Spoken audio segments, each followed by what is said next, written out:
नमस्कार दोस्तों, मैं शेखर श्रीवास्तव आप सभी लोगों का इस पटल पर स्वागत करते हैं। आज मैं आप लोगों के लिए एक टॉपिक लेके आया हूं जिसका नाम है वायस। तो वायस बहुत ही इंपॉर्टेंट टॉपिक है कॉम्पिटिटिव एग्जामिनेशन के अकॉर्डिंग, क्योंकि एसएससी सीजीएल की मैं बात करूं तो सीजीएल के प्री में ये 4 मार्क्स का, जबकि मेंस में ये 22 मार्क्स तक अप्रॉक्स आ जाता है। अगर मैं सीएचएसएल की बात करूं उसमें भी 4 मार्क्स का प्री में, जबकि मेंस में 20 से 25 मार्क्स तक लगभग वाइस से क्वेश्चंस पुटअप किए जाते हैं। अगर मैं बात करूं यूपी पीसीएस और यूपी टीईटी में, इससे भी एक दो क्वेश्चंस पुटअप कर लिए जाते हैं। इसके अलावा जो स्टेट लेवल के एग्जाम्स होते हैं उसमें भी ये बहुत महत्वपूर्ण टॉपिक है। तो इसलिए समय को जाया ना करते हुए डायरेक्ट हम इस टॉपिक पे आते हैं और समझने का प्रयास करते हैं कि what is voice, how many types of voice, क्या होता है, कैसे होता है, इन सब चीजों को आज पढ़ते हैं। तो वायस जो होता है दोस्तों, इसका दो प्रकार होता है। There are two types of voice. First is active voice and second one passive voice. अब जो फर्स्ट एक्टिव वायस होता है, what is active voice, try to understand the proper meaning of active voice. क्या होता है active voice? तो active voice दोस्तों जो होता है वो ये होता है, doer is more important doer is more important than the work means जो एक्टिव वॉइस होता है इसमें सब्जेक्ट महत्वपूर्ण होता है, डूअर महत्वपूर्ण होता है, जो कार्य को करने वाला कैंडिडेट होता है वो महत्वपूर्ण होता है। उसका मेंशन हम सेंटेंस के सबसे शुरुआत में करते हैं। जबकि पैसिव वॉइस जो होता है उसमें the work done is more important than the doer। तो इस तरीके से ये क्लियर हो गया होगा कि एक्टिव वॉइस और पैसिव वॉइस में डिफरेंस क्या है। एक्टिव वॉइस में डूअर जो होता है, कार्य को करने वाला जो कैंडिडेट होता है, मींस जो सब्जेक्ट होता है वो सबसे शुरुआत में होता है, उसको सबसे पहले मेंशन करते हैं। जबकि पैसिव वॉइस में डूअर का प्रयोग सबसे लास्ट में, मींस जो कैंडिडेट करने वाला है डूअर वर्ड जो है उसको लास्ट में लिखेंगे। अदरवाइज हम डूअर का प्रयोग करते ही नहीं है, डूअर का मेंशन नहीं होगा दोस्तों। तो इसके आगे अब एक एक टॉपिक करके हम पढ़ने का प्रयास करते हैं कि कैसे हम किसी भी एक्टिव वॉइस को पैसिव वॉइस में कन्वर्ट कैसे करेंगे। तो एक्टिव वॉइस से पैसिव वॉइस में हम कैसे कन्वर्ट करते हैं उसको हम लोग देखते हैं। जैसे प्रेजेंट इंडेफिनिट की मैं बात करूं, अगर प्रेजेंट इंडेफिनिट टेंस, अगर कोई भी सेंटेंस एक्टिव वॉइस में प्रेजेंट इंडेफिनिट टेंस में लिखा हुआ है तो किस प्रकार से उसको हम पैसिव वॉइस में कन्वर्ट करेंगे। तो जो एक्टिव का स्ट्रक्चर होता है वो हमेशा कैसा होता है, सबसे पहले सब्जेक्ट लिखा होता है, उसके आगे क्या होता है, वर्ब का फर्स्ट फॉर्म लिखा होता है। अगर हमारा सब्जेक्ट सिंगुलर है तो इसमें एस या ईएस भी आप पाएंगे और अंत में आप ऑब्जेक्ट पाते हैं। ये एक्टिव वॉइस का स्ट्रक्चर है। अगर हमारा सब्जेक्ट क्या है, सिंगुलर है तो सिंगुलर सब्जेक्ट है, तो अगर मेरा सब्जेक्ट प्लूरल है तो वर्ब का फर्स्ट फॉर्म लिखा जाता है और डायरेक्ट क्या लिख दिया जाता है, ऑब्जेक्ट लिख दिया जाता है। अब यहाँ पर अगर इस स्ट्रक्चर का मुझे पैसिव वॉइस बनाना होगा दोस्तों तो हम कैसे बनाते हैं उसको देख लेते हैं। पैसिव वॉइस का जो स्ट्रक्चर होता है प्रेजेंट इंडेफिनिट टेंस के लिए वो होता है, सबसे पहले जो भी ऑब्जेक्ट होगा मींस ये जो ऑब्जेक्ट यहाँ पर सबसे लास्ट में लिखा रहता है वो कहां पहुंच जाता है, सबसे शुरुआत में, तो ऑब्जेक्ट हो जाएगा। उसके बाद हेल्पिंग वर्ब के तौर पे is are am means auxiliary verb is are am का यूज होता है। उसके आगे क्या करते हैं दोस्तों, वर्ब का कौन सा फॉर्म लगाते हैं, वर्ब का थर्ड फॉर्म लगेगा। तो यहां पर आप लोगों को मैं बता देता हूं, पैसिव वॉइस में हमेशा वर्ब का कौन सा फॉर्म यूज होता है, थर्ड फॉर्म यूज होता है, हमेशा पास्ट पार्टिसिपल फॉर्म ही यूज होता है। उसके आगे हमारा प्रीपोजिशन बाई का प्रयोग होता है। प्रीपोजिशन बाई मैं थोड़ा सा क्लियर कर देता हूं कि अगर कोई पर्सन की बात होती है तो हम प्रीपोजिशन बाई का इस्तेमाल करेंगे, बाई का यूज कर सकते हैं। अगर कोई मीडियम की बात होती है तो हम प्रीपोजिशन इन का प्रयोग करते हैं दोस्तों, क्या करेंगे, इन का। अगर मीडियम की बात हो रही है तो हम इन का प्रयोग करेंगे। अगर इंस्ट्रूमेंट या टूल्स की बात हो रही है तो हम बाई की जगह पे दोस्तों क्या प्रयोग करते हैं, बाई की जगह पे हम विद का प्रयोग करते हैं। इस प्रकार से हम प्रीपोजिशन जान चुके हैं कि यहाँ पर बाई, वैसे इन जनरल बाई का प्रयोग होता है। इसके आगे प्रीपोजिशन के आगे अगर मैं बात करूं तो जो भी मेरा सब्जेक्ट होता है उस सब्जेक्ट को यहाँ पर क्या करते हैं, यहाँ पर अंत में लिख दिया जाता है। वो भी किस केस में, ऑब्जेक्टिव केस में। जो भी यहाँ पर ये सब्जेक्ट आकर के लिखा जाएगा वो किस केस में होगा, ऑब्जेक्टिव केस में होगा। मैं एग्जाम्पल के माध्यम से क्लियर करने का प्रयास करता हूं। जैसे भी सेंटेंस लिख दिया जाए कि he sings a song, he sings a song, यहां पर इस सेंटेंस में ही सिंग्स ए सॉन्ग लिख दिया गया। सबसे पहले मुझे क्या करना होगा, ये जो भी मेरा ऑब्जेक्ट होगा वो पैसिव वॉइस का सब्जेक्ट हो जाता है, और जो मेरा सब्जेक्ट होता है वो पैसिव वॉइस का ऑब्जेक्ट हो जाता है, वो भी प्रीपोजिशन के साथ में। उसके अलावा यहाँ पर जो भी वर्ब होगा उस वर्ब को हम वर्ब के थर्ड फॉर्म के रूप में लिख देंगे, और उससे ठीक पहले हम हेल्पिंग वर्ब क्या लिख देंगे, इज, आर या एम का प्रयोग कर देंगे। तो दोस्तों अब इसको बनाने का प्रयास करते हैं। सबसे पहले हो जाएगा ए सॉन्ग, ए सॉन्ग, फिर is are am, auxiliary verb is are am, क्या हो जाएगा इज, तो ए सॉन्ग इज, और फिर वर्ब का थर्ड फॉर्म, क्योंकि मैंने अभी बताया था पैसिव वॉइस का मतलब ही होता है कि अब हम जो भी वर्ब की यूज करेंगे वो पास्ट पार्टिसिपल फॉर्म ही होगा। वो अगर प्रेजेंट टेंस में सेंटेंस है तब भी, फ्यूचर में है, पास्ट में है, इंडेफिनिट टेंस में, किसी भी टेंस में कोई भी सेंटेंस लिखा होगा। लेकिन जब हम पैसिव वॉइस को क्रिएट करेंगे तो वर्ब का थर्ड फॉर्म यूज होता है। तो ए सॉन्ग इज, और फिर सिंग का थर्ड फॉर्म क्या होता है, संग, तो ए सॉन्ग इज संग। फिर प्रीपोजिशन बाई, क्योंकि यहाँ पर पर्सन की बात है, ही यहाँ पर एक पर्सन है, इसलिए किसका प्रयोग कर रहे हैं हम, बाई का प्रयोग करेंगे, बाई प्रीपोजिशन का यूज किया जाएगा। तो ए सॉन्ग इज संग बाई, और ही का ऑब्जेक्टिव केस क्या होता है, हिम होता है। तो इस तरीके से हमारा ये सेंटेंस चेंज हो चुका है। मैं इसके आगे बात करता हूं, और कुछ एग्जांपल्स लेते हैं प्रेजेंट इंडेफिनिट में, और उसको कैसे चेंज किया जाएगा उसको देखने का प्रयास करते हैं। अभी कह दिया जाए sentence we play cricket, we play cricket. अब वी प्ले क्रिकेट को कैसे चेंज करेंगे, सबसे पहले हमको क्या करना होगा, जो भी ऑब्जेक्ट लिखा हुआ है उसको सर्वप्रथम लिख दिया जाता है, तो क्रिकेट हो गया। उसके आगे क्या लिखेंगे, वर्ब का थर्ड फॉर्म तो लिखेंगे, लेकिन उससे ठीक पहले एक्सिलरी वर्ब यूज करना होगा। और जो प्रेजेंट इंडेफिनिट टेंस है, प्रेजेंट इंडेफिनिट टेंस की जो पैसिव वॉइस में एक्सिलरी वर्ब यूज होती है वो इज, आर, एम यूज होती है। तो क्रिकेट इज, और वर्ब का कौन सा form, third form, means past participle form, तो क्रिकेट इज प्लेड। उसके आगे प्रीपोजिशन बाई, और ये जो वी हमारा है, वी क्या हो जाएगा, ऑब्जेक्टिव केस में जब कन्वर्ट होगा तो हो जाएगा अस। तो इस तरीके से cricket is played by us. दोस्तों क्लियर हो गया होगा कि अगर कोई भी सेंटेंस प्रेजेंट इंडेफिनिट टेंस में हो तो किस प्रकार से उसे एक्टिव वॉइस से ट्रांसफॉर्म करके पैसिव वॉइस में चेंज करते हैं। इसके आगे मैं देख लेता हूं कि प्रेजेंट कंटीन्यूअस टेंस का क्या रूल होता है, उसको कैसे हम लोग चेंज करेंगे। अभी मैं आप लोगों को स्ट्रक्चर एक तरफ लिखे दे रहा हूं कि कैसे क्या होता है।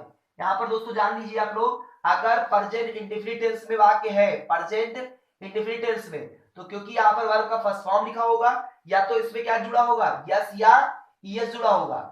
अगर हमारा प्रेजेंट इंडेफिनिट टेंस में कोई वाक्य है तो हम क्या करते हैं, वर्ब का फर्स्ट फॉर्म अगर यस या ईएस जो भी लिखा हो उसको हम इज, आर, एम क्या लिखेंगे, इज, आर, एम, और प्लस वर्ब के थर्ड फॉर्म के रूप में उसको चेंज कर देंगे। मींस प्रेजेंट इंडेफिनिट टेंस का जो वर्ब का फर्स्ट फॉर्म होगा या वर्ब के फर्स्ट फॉर्म में यस या ईएस जो लगा होगा उसको इज, आर, एम या और प्लस वर्ब के थर्ड फॉर्म के रूप में बदल देंगे। अगर मेरा सेंटेंस जो भी है वो पास्ट प्रेजेंट कंटीन्यूअस टेंस में लिखा हुआ है, प्रेजेंट कंटीन्यूअस टेंस में लिखा हुआ है, तो दोस्तों क्या करेंगे, जो भी हमारा इज, आर, एम, जो इज, आर, एम लिखा हुआ है वो चेंज हो जाया करता है is, are, am plus being, is, are, am plus being.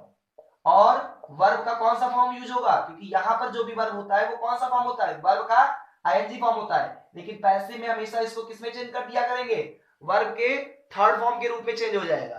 तो इसका हम प्रेजेंट कंटीन्यूअस टेंस का क्या करते हैं, एक एक एग्जांपल लेकर के क्लियर कर देता हूं कि कैसे इसको आप लोग कन्वर्ट करेंगे। जैसे लिखा हुआ है कि Meera is cooking food, Meera is cooking food, Meera is cooking food. तो अब यहाँ पर मीरा इज कुकिंग फूड में सबसे पहले क्या करना होगा, इस ऑब्जेक्ट को सब वाक्य में सबसे पहले लिखना होगा। तो यहाँ पर ये हो जाएगा फूड।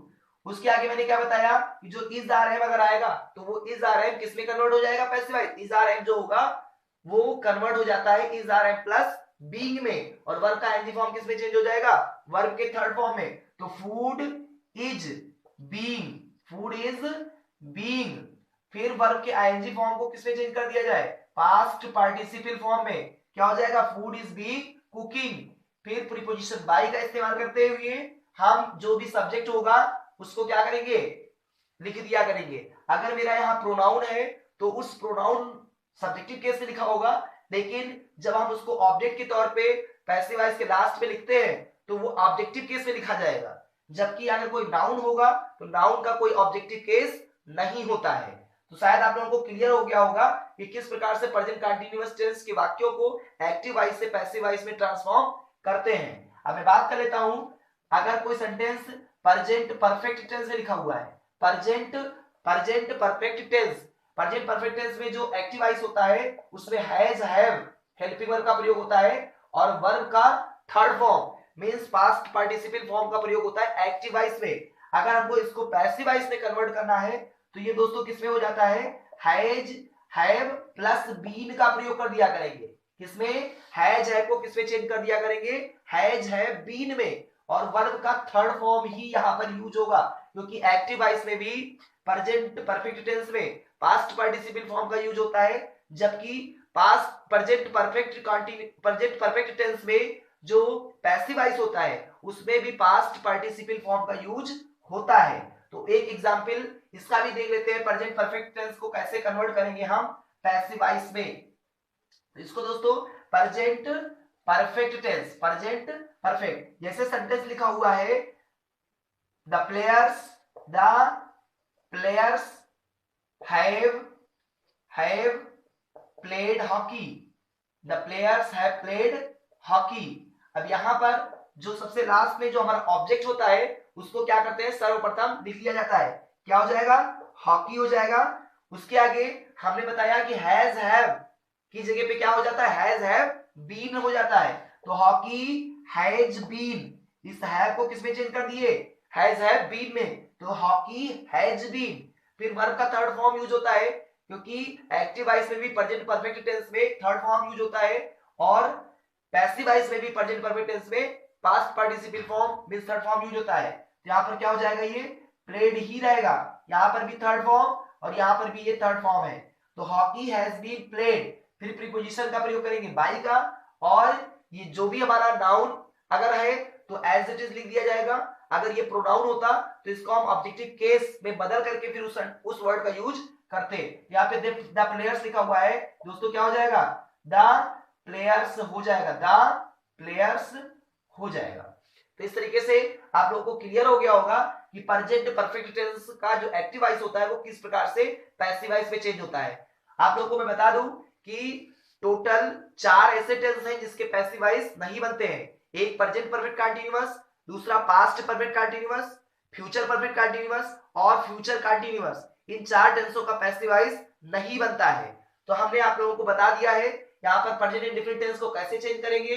अगर वर्ब का फर्स्ट फॉर्म हो या वर्ब के फर्स्ट फॉर्म में एस या एस लगा हो तो दोस्तों क्या करेंगे, इज आर एम प्लस उस वर्ब के फर्स्ट फॉर्म को वर्ब के थर्ड फॉर्म के रूप में बदल देते हैं। अगर हमारा सेंटेंस प्रेजेंट कंटीन्यूअस टेंस में है तो एक्टिव वॉइस जो होगा उसमें इज आर एम और प्लस वर्ब का आईएनजी फॉर्म यूज हुआ होगा। लेकिन जब हम उसको पैसिव में कन्वर्ट करते हैं तो उस इज आर एम को is are am plus being में और वर्ब के थर्ड फॉर्म का यूज करते हैं। अगर मैं बात करूं प्रेजेंट परफेक्ट टेंस की तो उसमें जो एक्टिव वॉइस होता है वो हैज हैव प्लस वर्ब का थर्ड फॉर्म यूज होता है, जबकि पैसिव वॉइस में has have been plus verb का थर्ड फॉर्म यूज होता है। हमेशा जब भी पैसिव वॉइस बनाएंगे हम लोग हमेशा वर्ब का third form means past participle form का ही यूज किया करेंगे। तो क्योंकि दोस्तों प्रेजेंट परफेक्ट कंटीन्यूअस टेंस का वॉइस बनता नहीं है इसलिए हम डायरेक्ट आते हैं इसके आगे past indefinite tense. Past indefinite tense को कैसे कन्वर्ट करेंगे वो भी देख लेते हैं एक एग्जांपल के माध्यम से, और उसके क्या स्ट्रक्चर्स होते हैं, कैसे उसको हम जो है चेंज करेंगे, कैसे ट्रांसफॉर्म कर सकते हैं। तो मैं बात कर लेता हूं past indefinite tense. Past indefinite tense. तो पास्ट इंडेफिनिट टेंस में क्या होता है, यहां पर डायरेक्ट कौन सा फॉर्म आएगा, जो एक्टिव वॉइस होता है पास्ट इंडेफिनिट टेंस में वर्ब का सेकंड फॉर्म लिखा रहता है। इस वर्ब के सेकंड फॉर्म को हम किस में चेंज कर दिया करेंगे, वाज वर्ब प्लस वर्ब का थर्ड फॉर्म। मींस अगर पास्ट इंडेफिनिट टेंस का कोई भी सेंटेंस लिखा हुआ है तो जो भी वर्ब का सेकंड फॉर्म होता है उस वर्ब के सेकंड फॉर्म को वाज वर्ब और वर्ब के थर्ड फॉर्म के रूप में चेंज कर देते हैं। कैसे इसको चेंज करेंगे, इसको हम देख लेते हैं। जैसे सेंटेंस लिखा हुआ है कि दे टुक फूड, दे टुक फूड, दे टुक फूड, यहां पर क्या है कि सबसे पहले क्या लिखेंगे, क्योंकि ये टुक सेकंड फॉर्म लिखा हुआ है, हमें पता चलेगा कि ये सेंटेंस कौन सा है, पास्ट इंडेफिनिट टेंस का वाक्य है। तो सब सर्वप्रथम क्या करते हैं, इस ऑब्जेक्ट को हम लिख देते हैं सर्वप्रथम। यहाँ पर ऑब्जेक्ट क्या है, फूड है, फूड आ जाएगा सेंटेंस के सबसे शुरुआत में। फिर इस सेकंड फॉर्म को, इस सेकंड फॉर्म को किसमें चेंज करना है, वाज वर्ब प्लस वर्ब के थर्ड फॉर्म में बदलेंगे। सेकंड फॉर्म को दोस्तों किसमें बदलना है, वाज वर्ब प्लस वर्ब के थर्ड फॉर्म। तो यहां पर टुक को किसमें बदल दिया जाए, was plus third form means take took taken. तो टुक का थर्ड फॉर्म मींस जो टुक का पास्ट पार्टिसिपल फॉर्म होता है वो दोस्तों हमारा होता है टेकन। तो फूड वाज टेकन, उसके आगे जो प्रीपोजिशन बाई है उसका प्रयोग करेंगे। एंड देन आफ्टर, क्योंकि यहाँ पर प्रोनाउन शब्द आया है, अगर प्रोनाउन वर्ड आएगा तो उसका हमेशा ऑब्जेक्टिव केस यूज किया जाता है, और दे का जो ऑब्जेक्टिव केस होता है वो होता है देम। क्या होता है दोस्तों, देम। तो इस तरीके से आप लोगों को क्लियर हो गया होगा कि अगर कोई सेंटेंस पास्ट इंडेफिनिट टेंस का है तो कैसे उसको हम लोग कन्वर्ट कर सकते हैं एक्टिव वॉइस से पैसिव वॉइस पे। इसके आगे मैं बात करता हूं past continuous tense. Past continuous tense के एक्टिव वॉइस को किस प्रकार से पैसिव वॉइस में चेंज करते हैं। अगर पास्ट कंटीन्यूअस टेंस का वाक्य लिखा हुआ है और अगर एक्टिव में लिखा है तो वाज या वर्ब प्लस वर्ब का आईएनजी फॉर्म लिखा होगा। लेकिन जब हम उसको कन्वर्ट करते हैं पैसिव वॉइस में तो ये वाज वर्ब जो हमारा है वो चेंज हो जाता है वाज वर्ब प्लस बीइंग में, और वर्ब का आईएनजी फॉर्म चेंज हो जाया करेगा वर्ब के थर्ड फॉर्म के रूप में। तो सेंटेंस में लेता हूं पास्ट कंटीन्यूअस टेंस का, पास्ट कंटीन्यूअस टेंस का। जैसे अभी सेंटेंस लिख दिया जाए, हरी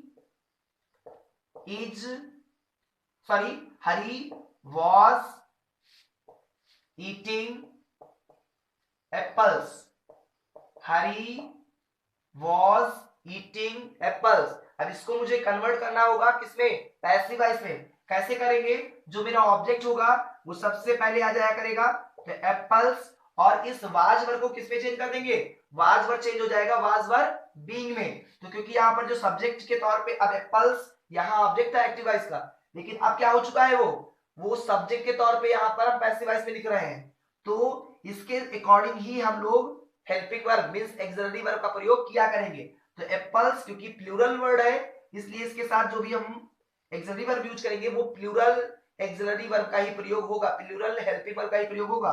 तो एप्पल्स वर्ब, और वाज वर्ब को मैंने चेंज किसमें कहा था बताने, वाज वर्ब बीइंग। तो एप्पल्स वर्ब बीइंग, और वर्ब के आईएनजी फॉर्म को वर्ब के थर्ड फॉर्म के रूप में चेंज करेंगे तो ये हो जाएगा ईटेन।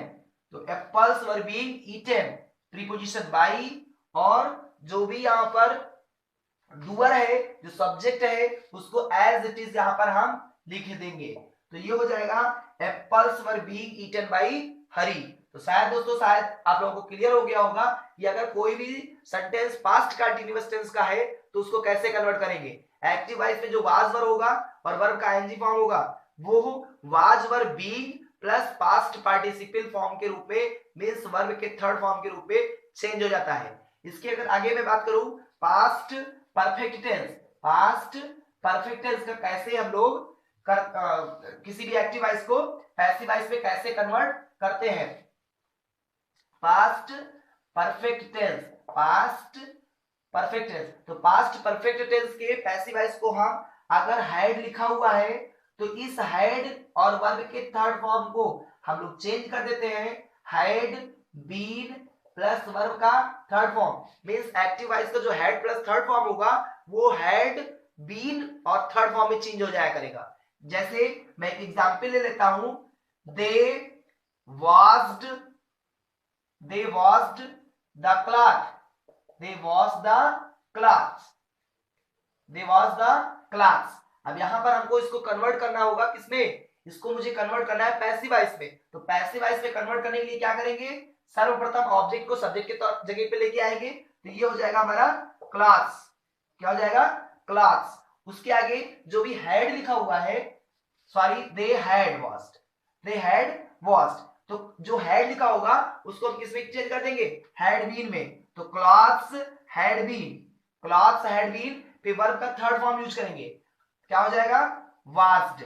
तो clothes had been washed, preposition by का प्रयोग करेंगे और फिर इस प्रोनाउन को सब्जेक्टिव केस से किस में चेंज करेंगे, ऑब्जेक्टिव केस में। तो दे का जो ऑब्जेक्टिव केस होता है वो क्या होता है, देन। तो clothes had been washed by them. इस तरीके से आप लोगों को क्लियर हो गया होगा। एक बार मैं फिर से रिपीट कर देता हूं कि अगर पास्ट इंडेफिनिट टेंस का एक्टिव वॉइस लिखा हुआ है तो उसमें वर्ब का सेकंड फॉर्म आता है, वो वर्ब का सेकंड फॉर्म चेंज हो जाया करेगा वाज वर्ब प्लस वर्ब के थर्ड फॉर्म के रूप में। अगर मैं बात करूं पास्ट कंटीन्यूअस टेंस में, तो पास्ट कंटीन्यूअस टेंस का जो हेल्पिंग वर्ब वाज वर्ब होता है और वर्ब का एनजी फॉर्म होता है, ये चेंज हो जाता है जब हम पैसिव वॉइस का निर्माण करते हैं।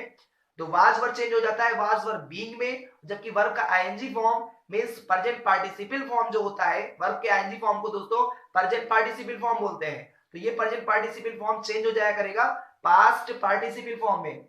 और मैं बात करूं पास्ट परफेक्ट टेंस की, तो पास्ट परफेक्ट टेंस की एक्टिव वॉइस जो होती है, वो एक्टिव वॉइस का जो हैड प्लस थर्ड फॉर्म होता है वो हैड बीन प्लस वर्ब के थर्ड फॉर्म के रूप में चेंज हो जाता है, क्योंकि पास्ट परफेक्ट कंटीन्यूअस टेंस का पैसिव वॉइस बनता नहीं है। इसलिए आगे मैं बात करता हूं कि किस प्रकार से फ्यूचर इंडेफिनिट टेंस का पैसिव वॉइस बनता है। एक्टिव वॉइस से अगर ट्रांसफॉर्म करके पैसिव वॉइस बनाना है फ्यूचर इंडेफिनिट टेंस का, तो कैसे बनेगा। तो फ्यूचर इंडेफिनिट टेंस जो होता है उसमें जो विल या शैल होता है, future indefinite tense, future indefinite tense का जो भी हेल्पिंग वर्ब विल शैल होता है वो विल शैल चेंज हो जाता है दोस्तों, और वर्ब का फर्स्ट फॉर्म भी चेंज होगा।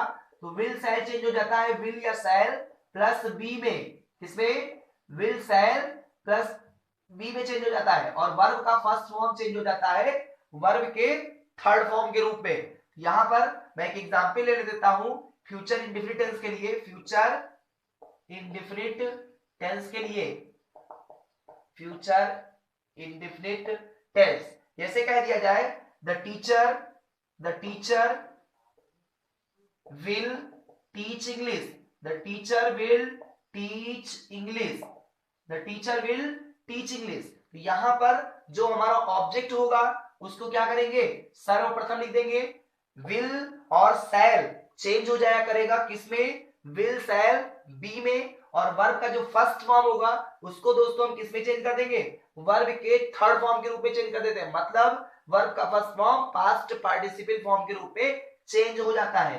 तो सर्वप्रथम यहां पर लिख दिया जाएगा इंग्लिश, और विल या शैल किसमें चेंज हो जाएगा, विल शैल चेंज हो जाएगा विल बी या शैल बी में। तो इंग्लिश विल बी, फिर वर्ब का फर्स्ट फॉर्म किसमें चेंज होगा, वर्ब के थर्ड फॉर्म के रूप में। तो टीच का जो थर्ड फॉर्म होता है वो होता है टॉट, तो इंग्लिश विल बी टॉट। फिर प्रीपोजिशन बाई का प्रयोग, और जो भी हमारा सब्जेक्ट होगा उसको हम, अगर हमारा प्रोनाउन होता तो ऑब्जेक्टिव केस लिखना पड़ता, क्योंकि ये एक नाउन है इसलिए हम इस नाउन को एज इट इज यहाँ पर लिख देंगे। तो यहाँ पर हो जाएगा बाय द टीचर। तो इस तरीके से दोस्तों क्लियर हो गया होगा कि अगर फ्यूचर इंडेफिनिट टेंस की मैं बात करूं, अगर एक्टिव वॉइस में विल शैल और वर्ब का फर्स्ट फॉर्म लिखा है तो वो जो फर्स्ट विल या शैल होता है वो विल शैल बी में चेंज हो जाता है, जबकि वर्ब का फर्स्ट फॉर्म वर्ब के थर्ड फॉर्म के रूप में चेंज हो जाता है। एग्जांपल के माध्यम से ये आप लोगों को क्लियर हो चुका है। अब इसके आगे future continuous tense, future continuous tense का पैसिव वॉइस नहीं बनता है। फ्यूचर कंटीन्यूअस, जी हां दोस्तों, फ्यूचर कंटीन्यूअस टेंस का पैसिव वॉइस नहीं बनता है। इसके आगे हम जान चुके हैं कि फ्यूचर कंटीन्यूअस टेंस का पैसिव वॉइस नहीं बनता है। इसके आगे हम बात कर लेते हैं future perfect tense. Future perfect tense में जो एक्टिव वॉइस होता है उसमें विल या शैल प्लस हैव का प्रयोग होता है और वर्ब का थर्ड फॉर्म यूज होता है। एक्टिव वॉइस में will shall have plus verb का थर्ड फॉर्म। तो अगर आपका एक्टिव वॉइस में will shell plus have plus third form लिखा हुआ है, उसका जब हम ट्रांसफॉर्म करते हैं पैसिव वॉइस में तो क्या हो जाता है, वो विल शैल हैव चेंज हो जाता है विल शैल हैव बीन में दोस्तों, विल शैल हैव बीन में, और वर्ब का third form means past participle form का यूज करते हैं। तो हम देख लेते हैं एक फ्यूचर परफेक्ट टेंस का सेंटेंस लेते हैं और एग्जांपल के माध्यम से आप लोगों को समझाने का प्रयास करते हैं। जैसे लिखा हुआ है Sita will have, Sita will have made a doll, Sita will have made a doll. यहां पर दोस्तों क्या करेंगे, एट फर्स्ट जो मेरा ऑब्जेक्ट होगा उसको हम सब्जेक्ट की जगह पे लेके आएंगे, क्या हो जाएगा ए डॉल, फिर विल हैव को चेंज कर देंगे विल हैव बीन में या शैल हैव बीन में, तो a doll will have been, a doll will have been, और फिर मेन वर्ब का third form means past participle form का ही प्रयोग करेंगे। तो यहां पर क्या हो जाएगा मेड, तो a doll will have been made, फिर प्रीपोजिशन बाई का प्रयोग करेंगे और जो भी मेरा डूअर होगा, जो भी सब्जेक्ट होगा उसको एज इट इज यहां पर लिख दिया जाता है। तो इस तरीके से आप लोगों को ये क्लियर हो गया होगा कि किस प्रकार से हम एक्टिव वॉइस को पैसिव वॉइस में चेंज करते हैं। यहां पर दोस्तों अभी मैंने बताया था कि अगर नाउन है तो नाउन को तो एज इट इज लिख दिया जाता है पैसिव वॉइस के ऑब्जेक्ट के रूप में, लेकिन अगर कोई प्रोनाउन मेरा लिखा हुआ है, नाउन ना हो प्रोनाउन हो, तो उस प्रोनाउन सब्जेक्टिव केस को यहां पर ना लिख करके हम ऑब्जेक्टिव केस लिखते हैं। तो उसको मैं बताया दे रहा हूं, सारणी में बताया दे रहा हूं कि वो जो कौन कौन से प्रोनाउंस है और उसका ऑब्जेक्टिव केस क्या होता है। तो यहां पर दोस्तों मैं क्लियर करवा देता हूं, एक तरफ लिखता हूं सब्जेक्टिव केस और एक तरफ ऑब्जेक्टिव केस। ये हो गया मेरा सब्जेक्टिव और ये हो गया ऑब्जेक्टिव। अगर ही प्रोनाउन आता है तो पैसिव वॉइस के ऑब्जेक्ट के रूप में जब मेरा ही जाएगा तो वो क्या हो जाएगा, ऑब्जेक्टिव केस क्या होता है ही का हिम, सी का हर होता है, इट का इट होता है, आई का मी, वी का अस, यू का यू ही होता है ऑब्जेक्टिव केस, और दे का दोस्तों क्या होता है देम। तो इस तरीके से आप लोग जान गए होंगे, ही का हिम, सी का हर, इट का इट, आई का मी और वी का अस, यू का यू ही होता है, दे का देम ऑब्जेक्टिव केस होता है। तो इस तरीके से आप लोगों को दोस्तों पूरी तरीके से क्लियर हो गया होगा कि किस प्रकार से एक्टिव वॉइस को पैसिव वॉइस में कन्वर्ट करते हैं। अगले नेक्स्ट वीडियो जो होगा उसमें विभिन्न प्रतियोगी परीक्षाओं में पूछे गए प्रश्नों का समावेश या आपके यूपीपीसीएस में, यूपीटीटी में किस टाइप के क्वेश्चंस पुट अप हो रहे हैं और किस टाइप से अपकमिंग एग्जामिनेशंस में पुट अप होने वाले क्वेश्चंस हैं उसकी बातचीत होगी। तब तक के लिए धन्यवाद।